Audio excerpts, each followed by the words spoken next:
First book is Gang Leader for a Day by Dr. Sudhir Venkatesh.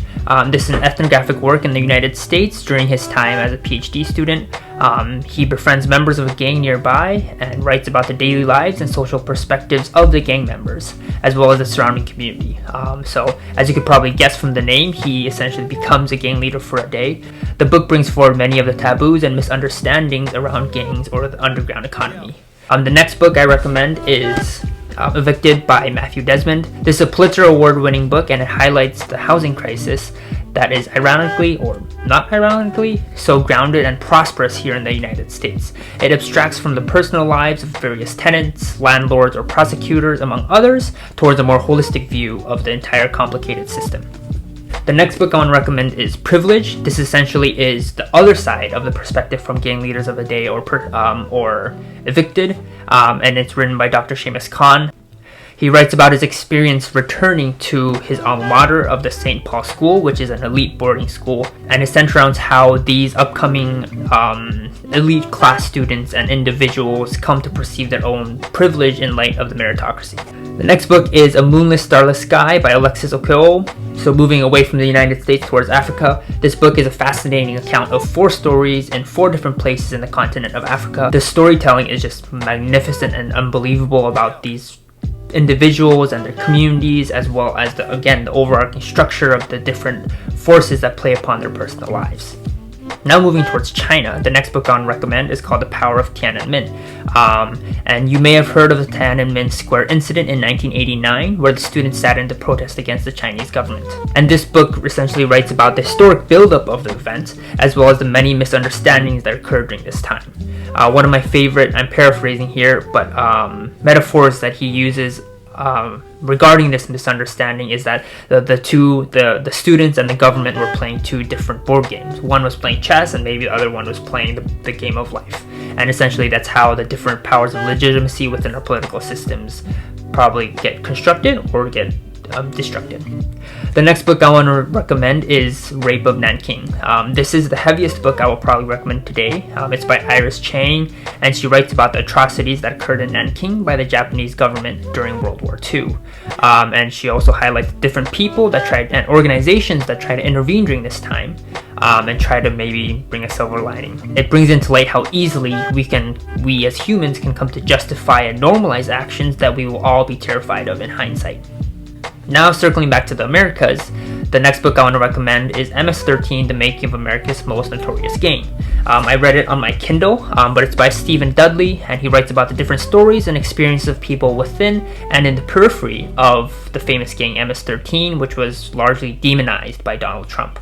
And it's another book that shifts your perspective as well as our understandings of criminal activity within our world.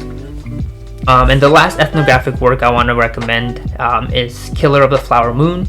This book is more of a mystery thriller, highlighting the Osage tribe murders, the cunning stories behind them, and how he came to know of these terrifying incidents and the making of the FBI. The first nonfiction books I want to recommend are these 2 books by Jared Diamond. You may have heard of this first one called Guns, Germs, and Steel. It's another Pulitzer Award-winning prize, but I would highly recommend coupling it with the other book called Collapse. Guns, Germs, and Steel is essentially about how different geographic and environmental forces played upon the success of various civilizations across prehistory, history, and all the way up to our current civilizations. And Collapse is the other side of that story, where how the different geographic and environmental forces played in how different civilizations fell. The next book I want to recommend is Sapiens and Homo Deus by Yuval Noah Harari. This is another set of books that you probably have heard about, but I would recommend once again very, very strongly. These books by Dr. Harari are essentially just a world shaker, which will most likely challenge your perspective on the world and the coming future. And the first book, Sapiens, which I rented out to a friend right now, so I don't have at hand, is about the history of humankind and how our abilities to understand, imagine, and believe in different stories such as Christianity, liberalism, or businesses like Apple set us apart from other animal species. And Homo Deus writes about what futures these stories have in store for us. The next book I want to recommend is Merchants of Doubt, and it's a fascinating account of how businesses can intervene in the scientific process by taking advantage of the necessary aspects of doubt within the scientific process. It starts out with how the tobacco industry pumped in money into think tanks and scientists to continue to question findings of the danger of smoking, and how that is reflexive upon the oil industry and climate change today.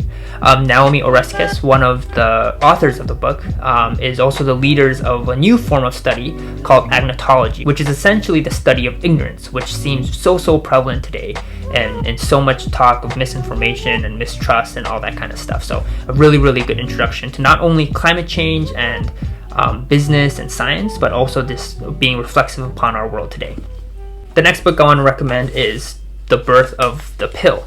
This is an account of the story of how the birth control was founded, but the great irony is in that the pill was created by people whose religious convictions make them perceive the pill as immoral or sinful. So it's a great historic account of how the pill was founded and how it was created, but it also highlights the different ideological forces that played upon the idea of contraceptives. The first fiction book I want to recommend is Kafka on the Shore by Haruki Murakami. And if you're into magical realism where the world within the story feels real, but with twists such as people talking to cats and raining fish and slugs and interconnected worlds between different people, most Murakami books would be a fascinating and fantastic read for you, but I would recommend starting with Kafka on the Shore. Speaking of Kafka, I would recommend any short story by Franz Kafka himself. And this is a Korean translation of The Palace, but I would recommend other short stories such as The Hunger Artist, which is about a performer who starves himself and wants to continue to push his limits on how long he can continue to not eat as a form of performance. And there's just a classic Kafka-esque moment at the end that I won't ruin for you. And another one is In the Penal Colony. It's about an external visitor to a penal colony and how he's introduced to torture/executing apparatus with all these odd quirks. But what's even more odd is the weird attitude and obsession with this killing machine by the people in the colony. Lastly, I want to recommend the Three Body Problem Trilogy by Cixin Liu. Again, this book I'm renting out to a friend, so I don't have it at hand, but it centers around how people on Earth deal with the uncertainty of an interstellar invasion. And if you're into sci-fi, this is a must-read. It brings like a brand new perspective of not only space, but only how different people, physicists, civilians, sociologists, dictators come to perceive this uncertain and unknowing problem differently. And that's it for now. That was super brief, but hopefully one or two of these books caught your attention and you'd like to pick them up. If you want a chance to possibly win any of these books and much more, consider joining my Patreon. I'm doing an event where for every 10 Patreons, I send out a free book to one lucky person. But here's the catch. All Patreons will be considered till the event ends. What this means is that if I hit 30 Patreons, all 30 Patreons will be considered for the free book, and because there's 30, I'm going to be sending out 3 free books, so picking 3 Patreons, and if there's 40 Patreons, I'll pick 4. So the earlier you join, you increase your chance of winning. Thanks so much for watching. This was Hosanna from Imagining Reality. Please comment below if you have any book recommendations or any books that you've come to love, and I'd love to hear from you.